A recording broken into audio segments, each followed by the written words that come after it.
नमस्कार दोस्तों, स्वागत है आपका केटी वॉइस स्टोरीज चैनल में। हमारी आज की कहानी है माँ का सम्मान। बहू ने अपनी बूढ़ी सास पर हाथ उठाया और उसका बेटा चुपचाप देखता रहा। लेकिन बेटी ने जो किया पूरे समाज के लिए एक सीख बन गई। दोस्तों, कभी-कभी जिंदगी हमें ऐसे मोड़ पर लाकर खड़ा कर देती है जहाँ चुप रहना सबसे बड़ा गुनाह बन जाता है और आवाज उठाना सबसे बड़ा साहस। यह कहानी सिर्फ एक घर की नहीं है। यह कहानी उस समाज की है जहां माँ बाप की इज्जत भाषणों में होती है, लेकिन घर की चार दीवारी में उन्हीं हाथों पर वार होता है जिन हाथों ने हमें चलना सिखाया था। आज की कहानी आपको रुलाएगी, आपको गुस्सा दिलाएगी और अंत में आपको सोचने पर मजबूर कर देगी कि गलत के सामने चुप रहना भी एक अपराध है। अगर आप भी मानते हैं कि माँ बाप का सम्मान सबसे ऊपर है, तो वीडियो को लाइक जरूर कीजिए और ऐसी सच्ची कहानियों के लिए चैनल को अभी सब्सक्राइब कर लीजिए, क्योंकि आपका सपोर्ट हमारे लिए बहुत मायने रखता है। और कमेंट में अपना नाम, अपने शहर का नाम जरूर लिखें, क्योंकि यहाँ हर कहानी किसी न किसी की अधूरी आवाज बनती है। चलिए अब शुरू करते हैं एक ऐसी कहानी जहां बहू ने हाथ उठाया, बेटा चुप रहा, लेकिन बेटी ने जो किया उसने पूरे समाज की सोच बदल दी। रामपुर के उस पुराने से मोहल्ले में एक छोटा सा घर था जहां शांति नाम की एक बुजुर्ग माँ रहती थी। उम्र करीब 60 के आसपास थी। माथे पर सफेद बालों की लकीरें, आंखों में थकान और चेहरे पर वो झुर्रियां जो सालों की मेहनत और त्याग की गवाह देती थी।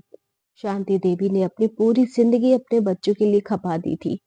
पति के गुजर जाने के बाद उन्होंने अकेले ही अपने बेटे रवि और बेटी पूजा को पढ़ाया लिखाया, बड़ा किया और अपने पैरों पर खड़ा किया।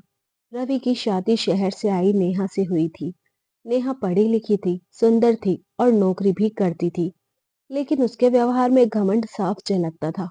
शादी के कुछ महीनों बाद ही घर का माहौल बदलने लगा। शांति देवी की हर बात नेहा को ताना लगती थी, हर सलाह उसे दखल अंदाजी लगती थी। धीरे धीरे नेहा की जुबान तेज होती चली गई।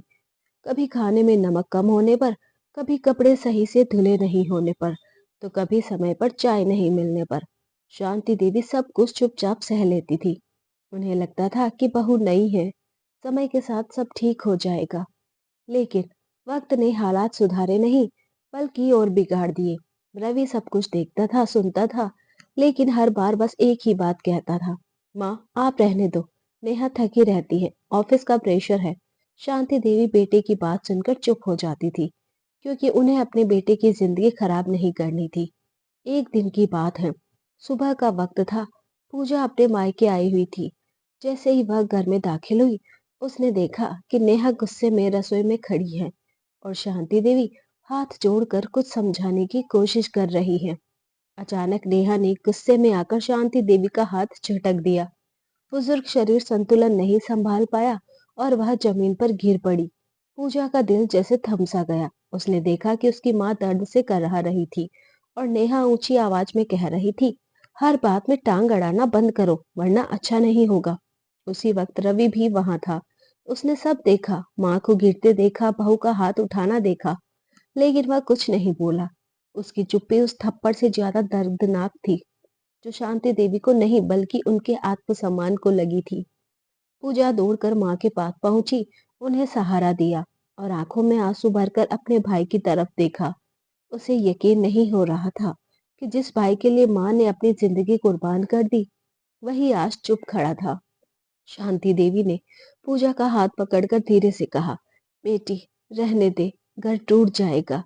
लेकिन पूजा के अंदर कुछ टूट चुका था। वह समझ गई थी कि अगर आज भी वह चुप रही तो कल हालात और भी भयानक होंगे। यह सिर्फ उसकी माँ की लड़ाई नहीं थी, यह हर उस माँ की लड़ाई थी जो अपने ही घर में अपमान सहती है। यहीं से कहानी एक नया मोड़ लेने वाली थी। पूजा ने उस दिन तय कर लिया था कि अब चुप्पी नहीं, अब जवाब होगा। लेकिन यह जवाब गुस्से से नहीं, बल्कि सच और साहस से दिया जाएगा। जिस समाज ने अक्सर कहा था कि घर की बात घर में ही रहनी चाहिए, उसी समाज के सामने अब एक बेटी खड़ी होने वाली थी, और जो होने वाला था, उसने न सिर्फ उस घर को बल्कि उस पूरे मोहल्ले को हिलाकर रख देना था। पूजा उस दिन माँ को कमरे में सुलाकर बाहर आई, तो उसका दिल अभी भी तेजी से धड़क रहा था। उसे गुस्सा भी था, दर्द भी, और सबसे ज्यादा हैरानी इस बात की कि उसका भाई रवि अब भी चुपचाप मोबाइल में झुका बैठा था, जैसे कुछ हुआ ही ना हो। पूजा ने पहली बार महसूस किया कि चुप्पी केवल कमजोरी नहीं होती, वह अन्याय का साथ भी बन जाती है। उसने सीधे जाकर रवि से पूछा, भैया, आपने सब देखा फिर भी कुछ नहीं बोले? रवि ने बिना नजर मिलाए कहा, तू समझती नहीं पूजा, शादीशुदा जिंदगी में एडजस्ट करना पड़ता है। अगर मैं बोलूंगा तो घर का माहौल और खराब हो जाएगा। यह जवाब सुनकर पूजा के अंदर कुछ और टूटने लगा। उसे लगा जैसे उसकी माँ की पीड़ा से ज्यादा जरूरी इस घर की नकली शांति थी। नेहा दूसरी तरफ ऐसे बर्ताव कर रही थी जैसे कुछ गलत हुआ ही ना हो। वह रसोई में बर्तन पटक रही थी और मोबाइल पर अपनी सहेली से बातें कर रही थी। उसकी आवाज में कोई पछतावा नहीं था। पूजा ने महसूस किया कि अगर आज उसे रोका नहीं गया तो कल उसकी माँ की हिम्मत पूरी तरह टूट जाएगी। शाम होते होते शांति देवी की तबीयत बिगड़ने लगी। उनका हाथ सूज गया था और सिर में तेज दर्द था। पूजा उन्हें डॉक्टर के पास ले गई। डॉक्टर ने साफ कहा कि यह सिर्फ शारीरिक चोट नहीं बल्कि मानसिक तनाव का असर भी है। यह सुनकर पूजा का फैसला और मजबूत हो गया। अगली सुबह पूजा ने कुछ ऐसा किया जिसकी किसी को उम्मीद नहीं थी। उसने मोहल्ले की महिलाओं को घर बुलाया।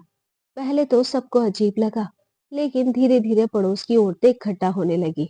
शांति देवी घबराई हुई थी। उन्होंने पूजा से कहा, बेटी, ये सब मत कर, बात फैल जाएगी। लेकिन पूजा ने पहली बार माँ की बात नहीं मानी। उसकी आंखों में डर नहीं बल्कि दृढ़ निश्चय था। जब सब औरतें बैठ गई तो पूजा ने शांति देवी का हाथ सबके सामने दिखाया। वह सूजा हुआ हाथ किसी सबूत से कम नहीं था। उसने भारी आवाज में कहा, यह हाथ उस माँ का है जिसने इस घर को बनाया, और इसे चोट पहुंचाने वाला कोई बाहर का नहीं, इसी घर का सदस्य है। घर में सन्नाटा छा गया। नेहा का चेहरा पीला पड़ गया। उसने सफाई देने की कोशिश की, मैंने जानबूझकर कुछ नहीं किया, वो खुद गिर गई थी। पूजा ने तुरंत जवाब दिया, अगर ऐसा है तो डॉक्टर की रिपोर्ट झूठी होगी, माँ के आंसू झूठे होंगे। महिलाओं में फुसफुसाहट शुरू हो गई। कुछ ने नेहा को घूरना शुरू किया, कुछ शांति देवी के पास जाकर उनका हाथ सहलाने लगी। पहली बार शांति देवी को लगा कि वह अकेली नहीं है। रवि एक कोने में खड़ा यह सब देख रहा था। उसके चेहरे पर उलझन साफ थे। उसे समझ नहीं आ रहा था कि वह पत्नी का साथ दे या माँ का। समाज का डर, रिश्ते टूटने का डर, सब कुछ उसे जकड़े हुए था। लेकिन पूजा ने उस पर भी सवाल उठाया। उसने कहा, भैया, आज अगर आप फिर चुप रहे तो कल आप खुद अपने बेटे बेटी को क्या सिखाओगे? कि माँ की इज्जत से बड़ा कुछ नहीं, या कि गलत के सामने आंखें बंद कर लेना ही समझदारी है? यह सवाल रवि के दिल में उतर गया, लेकिन वह अब भी बोल नहीं पाया। मोहल्ले की एक बुजुर्ग महिला ने आगे बढ़कर कहा, बहू का पढ़ा लिखा होना गलत नहीं है, लेकिन हाथ उठाना पाप है। अगर आज इसे रोका नहीं गया तो कल और भी बुरा होगा। यह बात सुनकर नेहा पहली बार घबराई। उसे एहसास हुआ कि मामला अब घर की चार दीवारी तक सीमित नहीं रहा। पूजा जानती थी कि यह सिर्फ शुरुआत है। समाज को सच दिखाना आसान नहीं था, लेकिन उसने पहला कदम उठा लिया था। अब अगला कदम और भी बड़ा होने वाला था। ऐसा कदम जो सिर्फ इस घर की नहीं बल्कि पूरे समाज की सोच को चुनौती देने वाला था। अगले दिन घर का माहौल बदला बदला सा था। नेहा सुबह से ही चुप थी। न वह किसी से ठीक से बात कर रही थी और न ही रसोई में पहले जैसी आवाजें आ रही थी। लेकिन यह चुप्पी पछतावे की नहीं बल्कि अंदर ही अंदर पनप रहे गुस्से और डर की थी। शांति देवी अपने कमरे में बैठी थी। उनके चेहरे पर अब भी थकान थी, पर कल के बाद पहली बार उनकी आंखों में थोड़ा सा सुकून भी था। पूजा उनके पास बैठी हुई थी और उन्हें दवा खिला रही थी। माँ ने धीमी आवाज में कहा, बेटी, कल जो तूने किया उससे घर की बदनामी होगी। पूजा ने माँ का हाथ पकड़कर जवाब दिया, माँ, बदनामी गलत करने से होती है, सच बोलने से नहीं। दोपहर होते होते नेहा ने रवि से साफ शब्दों में कहा, अगर तुम्हारी बहन को यहाँ रहना है तो मैं इस घर में नहीं रहूंगी। रवि के लिए यह सबसे मुश्किल घड़ी थी। एक तरफ पत्नी का दबाव था, दूसरी तरफ माँ की टूटी हुई हालत और बहन के सवाल। उसने पहली बार महसूस किया कि उसकी अब तक की चुप्पी ने हालात को और बिगाड़ा है। फिर भी वह कोई फैसला नहीं ले पाया। उसने पूजा से कहा, कुछ दिन के लिए तू अपने ससुराल चली जा, मामला शांत हो जाएगा। यह सुनकर पूजा हंसी, लेकिन वह हंसी दर्द से भरी थी। उसने कहा, भैया, हर बार सच को दूर भेज देने से सच खत्म नहीं होता। उसी शाम पूजा ने एक और कदम उठाया। उसने शांति देवी को साथ लेकर स्थानीय महिला सहायता समूह के दफ्तर पहुंची। वहां उसने पूरी घटना बताई। शांति देवी पहले बहुत घबराई, लेकिन पूजा ने उन्हें हिम्मत दी। सहायता समूह की महिलाओं ने साफ कहा कि घर के अंदर होने वाली हिंसा भी हिंसा ही होती है, चाहे वह बहू करे या कोई और। उन्होंने शांति देवी की मेडिकल रिपोर्ट देखी और कानूनी सलाह भी दी। पूजा का उद्देश्य नेहा को जेल भिजवाना नहीं था, बल्कि उसे यह एहसास कराना था कि उसका व्यवहार गलत है और इसके परिणाम हो सकते हैं। यह खबर धीरे धीरे मोहल्ले और फिर पूरे कस्बे में फैलने लगी। लोग बात करने लगे। कुछ ने पूजा की हिम्मत की तारीफ की, तो कुछ ने कहा कि बेटी होकर घर का मामला बाहर ले गई। पूजा ने यह सब सुना, लेकिन उसका मन डगमगाया नहीं। उसने साफ कहा, अगर घर के अंदर इंसान सुरक्षित नहीं है, तो बाहर जाना ही पड़ेगा। शांति देवी के लिए यह सब आसान नहीं था। समाज की बातें उन्हें चुभ रही थी, लेकिन जब भी वह कमजोर पड़ती, पूजा उन्हें याद दिलाती कि वह अकेली नहीं है। रवि अब अंदर ही अंदर टूटने लगा था। उसे हर जगह से सवाल सुनने को मिल रहे थे। ऑफिस में भी किसी ने ताना मार दिया, तुम्हारे घर की बात सुन रहे हैं लोग। उस रात रवि देर तक सो नहीं पाया। उसने माँ का चेहरा याद आया जब वह जमीन पर गिरी थी। उसे अपनी बहन की आंखों में सवाल दिखे। पहली बार उसे समझ आया कि मर्द होने का मतलब सिर्फ कमाना नहीं, बल्कि सही के लिए खड़ा होना भी है। अगली सुबह उसने नेहा से कहा, जो तुमने किया वो गलत था और मैं अब चुप नहीं रहूंगा। नेहा ने गुस्से में जवाब दिया, तो क्या तुम मेरे खिलाफ हो जाओगे?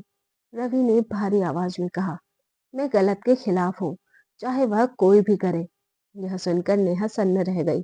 उसे शायद उम्मीद नहीं थी कि रवि कभी ऐसा बोलेगा। वह रोने लगी, खुद को पीड़ित दिखाने की कोशिश करने लगी। लेकिन इस बार रवि नहीं पिघला। उसने साफ कहा कि या तो वह अपना व्यवहार बदलेंगी और शांति देवी से माफी मांगेगी, या फिर उसे परिणाम भुगतने होंगे। पूजा यह सब दूर से देख रही थी। उसके दिल में खुशी नहीं बल्कि संतोष था, क्योंकि उसे पता था कि यह लड़ाई किसी एक की हार जीत की नहीं, बल्कि इंसानियत की है। अब कहानी अपने आखिरी और सबसे बड़े मोड़ की तरफ बढ़ रही थी। एक ऐसा मोड़ जहां समाज वही करेगा जिसकी किसी ने कल्पना भी नहीं की थी। और एक बेटी जिसे कल तक बदनामी का डर दिखाया जा रहा था, वही बेटी अब गर्व की मिसाल बनने वाली थी। समय अपनी रफ्तार से आगे बढ़ रहा था, लेकिन उस घर और उस समाज में बहुत कुछ बदल चुका था। नेहा अब पहले जैसी लीडर नहीं रही। उसे एहसास हो चुका था कि उसके हर कदम पर अब सवाल उठेंगे। शांति देवी के चेहरे पर धीरे धीरे आत्मविश्वास लौट रहा था। वह अब सिर झुकाकर नहीं, बल्कि सीधे खड़े होकर बात करने लगी थी। पूजा रोज उनके साथ बैठती, उन्हें समझाती कि इंसान की इज्जत उम्र से नहीं, उसके अधिकार से होती है। रवि भी बदलने लगा था। वह अब हर बात पर चुप नहीं रहता था। उसने महसूस कर लिया था कि परिवार को बचाने के नाम पर गलत को सहना असल में परिवार को खोखला कर देता है।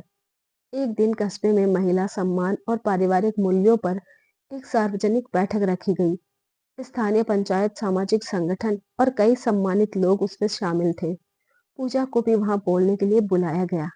शुरू में शांति देवी ने मना किया। उन्हें डर था कि लोग फिर बातें बनाएंगे। लेकिन पूजा ने कहा, माँ, अगर आज आप नहीं बोली तो कल किसी और माँ के साथ यही होगा। शांति देवी ने हिम्मत जुटाई और पहली बार सबके सामने बैठी। पूजा मंच पर खड़ी हुई तो पूरा हॉल शांत हो गया। उसकी आवाज में न गुस्सा था न नफरत, बल्कि सच्चाई थी। पूजा ने कहा, मैं यहाँ किसी को नीचा दिखाने नहीं आई हूँ। मैं सिर्फ यह बताने आई हूँ कि हिंसा हिंसा होती है, चाहे वह बहू करे या बेटा। और सबसे दर्दनाक तब होती है जब उसे देखकर भी कोई चुप रहे। उसने अपनी माँ की कहानी सुनाई, बिना नाम लिए, बिना आरोप लगाए, लेकिन हर शब्द दिल में उतरता चला गया। शांति देवी भी खड़ी हुई।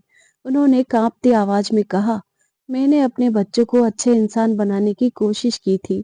मुझे नहीं पता था कि एक दिन मुझे अपने ही घर में डर लगेगा। यह सुनते ही कई लोगों की आंखें भर आई। उस बैठक के बाद माहौल पूरी तरह बदल गया। जिन लोगों ने कल पूजा को बदनाम कहा था, वही अब उसकी तारीफ कर रहे थे। अखबार में खबर छपी कि कैसे एक बेटी ने अपनी माँ के लिए आवाज उठाई। समाज ने पहली बार माना कि घर की इज्जत तब बचती है जब घर के बुजुर्ग सुरक्षित हैं। नेहा पर भी इसका असर पड़ा। उसने शांति देवी से माफी मांगी। वह माफी शायद पूरी तरह दिल से नहीं थी, लेकिन एक शुरुआत जरूर थी। उसने अपना व्यवहार बदलने की कोशिश शुरू की। रवि ने साफ शब्दों में कहा कि अब इस घर में सम्मान के बिना कोई रिश्ता नहीं चलेगा। शांति देवी ने एक दिन पूजा से कहा, बेटी, तूने मुझे फिर से जीना सिखा दिया। पूजा की आंखें भर आई। उसने कहा, माँ, आपने ही हमें हिम्मत दी है। अब वह घर पहले जैसा नहीं था, लेकिन बेहतर जरूर हो गया था। वहां डर नहीं, संवाद था। वहां चुप्पी नहीं, सवाल थे। समाज में भी बदलाव की हवा चल पड़ी थी। कई और महिलाएं सामने आने लगी, अपनी कहानियां बताने लगी। पूजा उनके लिए एक मिसाल बन चुकी थी। इस कहानी का अंत किसी बड़ी सजा या चमत्कार से नहीं होता। इसका अंत होता है एक सोच के बदलने से। उस बेटी ने यह साबित कर दिया कि रिश्ते बचाने के लिए सच बोलना जरूरी है, और माँ की इज्जत के लिए आवाज उठाना कोई शर्म की बात नहीं, बल्कि गर्व की बात है। यही वजह थी कि आज वही समाज जो कल सवाल उठा रहा था, आज उस बेटी पर गर्व कर रहा था। दोस्तों, यह कहानी किसी एक घर की नहीं थी। यह कहानी हर उस माँ की थी जो अपने ही घर में चुपचाप अपमान सह लेती है, सिर्फ इसलिए कि उसके बच्चे खुश रहे। यह कहानी उस बेटे की भी थी जो गलत को देखकर भी चुप रहा, और देर से ही सही, लेकिन जब समझा तो बदल भी गया। और सबसे बढ़कर यह कहानी उस बेटी की थी जिसने समाज की परवाह किए बिना सच के साथ खड़े होने की हिम्मत दिखाई। उसने साबित कर दिया कि घर की इज्जत गलत को छुपाने से नहीं, बल्कि गलत को रोकने से बचती है। तो दोस्तों, अगर आज हम भी चुप रहेंगे तो कल यही दर्द किसी और के घर में होगा। लेकिन अगर एक आवाज भी उठे तो कई जिंदगियां बच सकती हैं। अगर यह कहानी आपके दिल को छू गई हो, अगर आपको भी लगा हो कि माँ बाप का सम्मान सबसे ऊपर है, तो इस वीडियो को लाइक जरूर कीजिए। और ऐसी ही सच्ची इमोशनल कहानियों के लिए चैनल को सब्सक्राइब करना मत भूलिए, क्योंकि यहाँ हम कहानियां नहीं, आवाज बनाते हैं उनके लिए जो बोल नहीं पाते हैं। दोस्तों, ऐसी ही और कहानियां जानने के लिए बने रहिए हमारे साथ। मिलते हैं जल्दी एक नई कहानी के साथ। तब तक आप अपना ख्याल रखिए। धन्यवाद।